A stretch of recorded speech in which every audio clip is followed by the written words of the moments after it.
Trans Am made a name for itself with its large displacement 400 and 455 cubic inch V8s in the 1970s.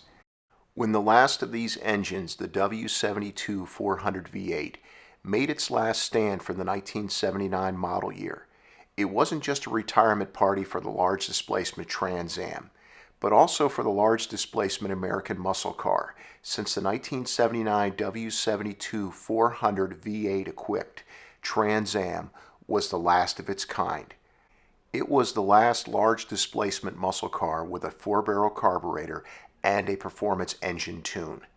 Hot Rod magazine back in 1979 obtained a 14.61 quarter-mile time at 96.67 miles per hour with a stock W72 powered 1979 Trans Am.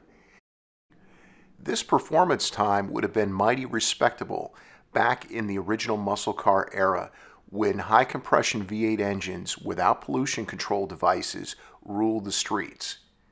The low compression 1979 W72 Trans Am was equipped with a catalytic converter and all the other pollution control devices the late 1970s American market cars were equipped with. Not to mention, the W72 Trans Am tipped the scales at a little over 3,800 pounds. So in other words, the W72 Trans Am's performance was mighty impressive considering all the horsepower robbing pollution control devices and its heavy weight. The 1979 W72 Trans Am's horsepower was underrated. NHRA rated the stock 1977 to 1979 W72 400 at 260 horsepower. Worth noting, the W72 400 was standard in the 1977 Pontiac Can Am and optional in the 1977 to 1979 Firebird Formula and Trans Am. With the EPA's CAFE standards beginning to take effect and ever-tightening federal emission control standards, GM forced Pontiac to cancel the W72 400. For 1980, the only V8s left in Pontiac's inventory were the 301 and 265 cubic inch V8s. The 301 was the best choice for Trans Am duty starting in 1980. However, even with a semi-performance engine tune, a free-flow dual-outlet exhaust system, and a 4-barrel carburetor, the most horsepower the 301 V8 could produce for 1980 was 155. The Trans Am was extremely popular. A total of 116,535 units were produced for 1979. The vast majority of these were equipped with Oldsmobil's 185 horsepower L80 403 cubic inch V8, or in smaller numbers, the W72 400. Both engines produced a whopping 320 pound-feet of torque.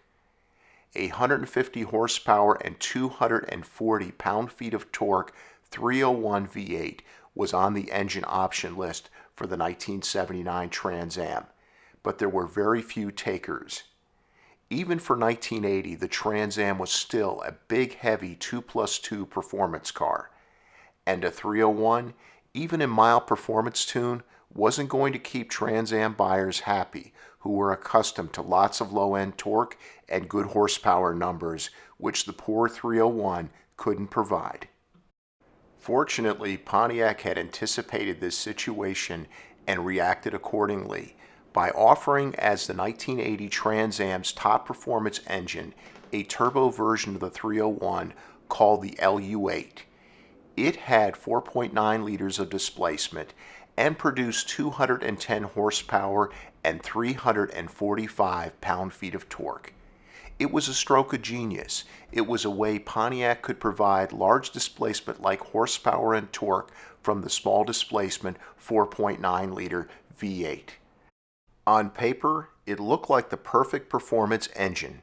However, in practice, it fell a little below expectations, which wasn't the LU8 turbo 4.9 liters fault. Part of the problem was the W72, which the LU8 replaced, was underrated. Comparing the LU8 to the W72, horsepower and torque numbers appear to be in the same neighborhood, where the LU8 was only 10 horsepower less than the W72. In reality, it was at least 50 horsepower less. When it came to torque, the LU8 fared much better when compared to the W72. Its 345 pound-feet of torque was available at a very low 2,000 RPM, whereas the W72's 320 pound-feet of torque wasn't available until 2,800 RPM. However, since the LU8 was a turbo engine, there was a little turbo lag. So in reality, the W72's torque output felt superior during most driving conditions. An auto journalist back in the day summed up the LU8 perfectly by saying it felt more like a 350 cubic inch V8, which was a compliment. Two other areas where the LU8 was at a disadvantage was it was mated to a mandatory 3-speed automatic transmission and a 308 rear axle ratio. The 1979 W72 was mandatory with a 4-speed manual transmission with a factory Hertz shifter and a 323 rear axle ratio. For those Trans Am owners who were used to the more powerful Trans Ams of the 1970s, the Turbo Trans Am was a letdown.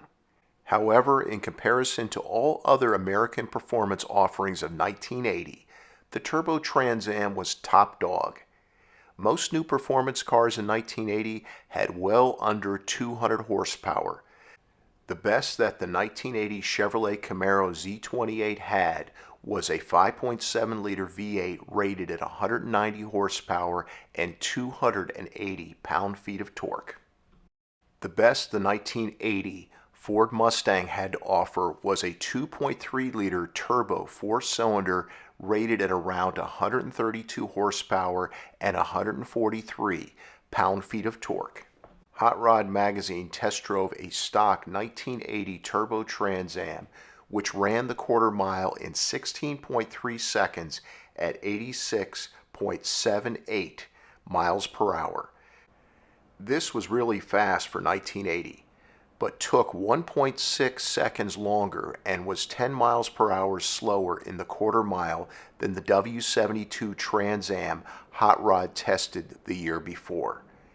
The LU8 engine option would return for 1981. However, horsepower and torque dropped slightly to 200 horsepower and 340 pound-feet of torque.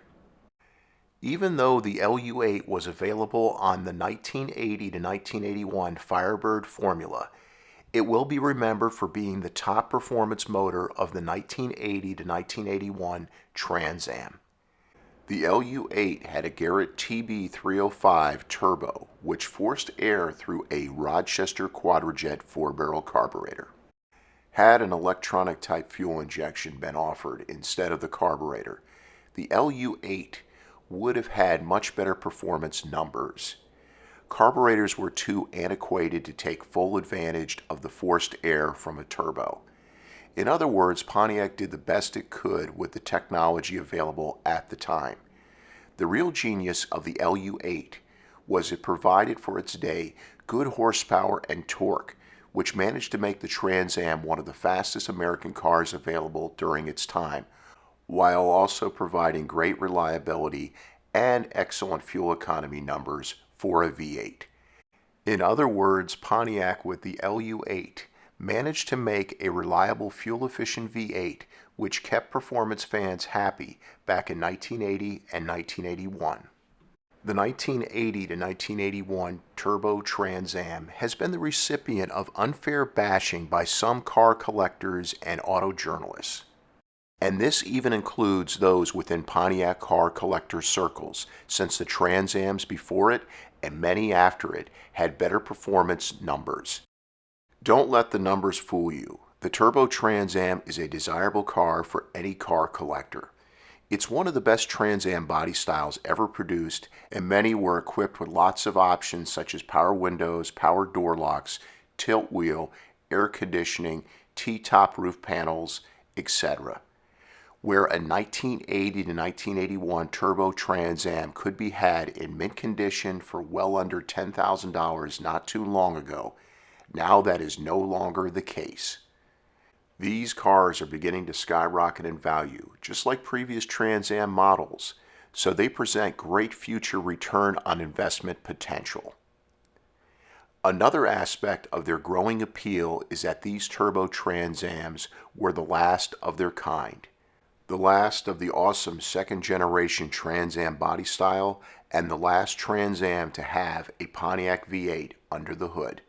Starting in 1982, the Pontiac 301 was gone, canceled by GM, which left the Trans Am to soldier on with Chevrolet-derived small block V8s. As time has gone by, the 1980 to 1981 Turbo Trans Am is finally getting the credit it deserved all along. For any car collector who loves American muscle cars and the Trans Am body style, you can't go wrong with purchasing a 1980 to 1981 Turbo Trans Am. Thank you so much for your support of this channel. Please subscribe, since your support is the reason this channel is a success. And please make sure to click on the bell icon so that you never miss a new video release.